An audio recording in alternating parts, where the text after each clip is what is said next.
বাজারে যখন মানুষ যায় ৮০ টাকার নিচে কোনো সবজি নাই।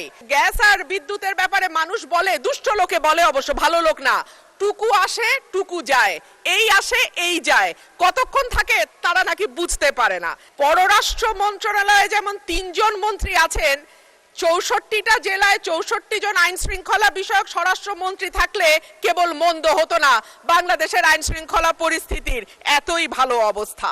রুমিন ফারহানা, ব্রাহ্মণবাড়িয়া ২। মাননীয় স্পিকার, আপনাকে ধন্যবাদ। মাননীয় স্পিকার, আমার বক্তব্য মূল্যস্ফীতিতে মানুষের জীবনে নাভিশ্বাস উঠা প্রসঙ্গে।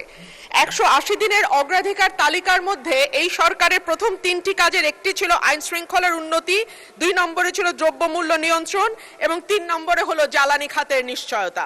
মাননীয় স্পিকার, আইন শৃঙ্খলা পরিস্থিতি নিয়ে কথা বলতে গেলে মুশকিল হচ্ছে আমাদের আইন শৃঙ্খলা সংক্রান্ত যিনি স্বরাষ্ট্রমন্ত্রী আছেন তিনি হয় ব্যঙ্গ করেন আর না হলে বাকচাতুর্য দিয়ে পুরো বিষয়টিকে ঢেকে দিতে চান।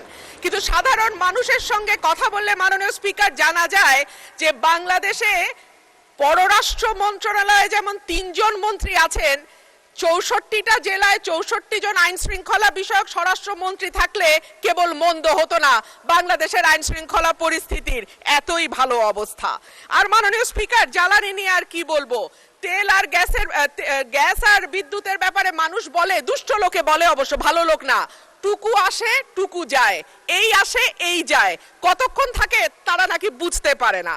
এইবার আসি মাননীয় স্পিকার, যখন তেলের দাম বাড়ছে, যখন বিদ্যুৎ হাহাকার এবং যখন গ্যাস পাওয়া যায় না, তখন ১ কোটি নতুন কর্মসংস্থান সৃষ্টি করবে বলে যেই সরকার প্রতিশ্রুতি দিয়েছিল নির্বাচনে, সেই সরকার ক্ষমতায় আসার ৬ মাসের মধ্যে ৬২,০০০ লোক তাদের চাকরি হারিয়েছে আর ৯০০-র উপরে কলকারখানা বন্ধ হয়ে গেছে।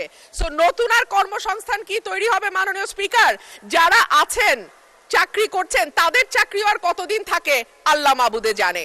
বাজারে যখন মানুষ যায় ৮০ টাকার নিচে কোনো সবজি নাই, ডিমের দাম কয়েক দফা বেড়েছে, চালের দাম, বিশেষ করে মিনিকেট যে চাল বলা হয় এটা নাকি খায় না, তারপরেও তো কেউ কেউ খায় মাননীয় স্পিকার, যখন দ্বিগুণ হয়ে যায় এবং যখন আমরা টিসিবির লাইন দেখি তখন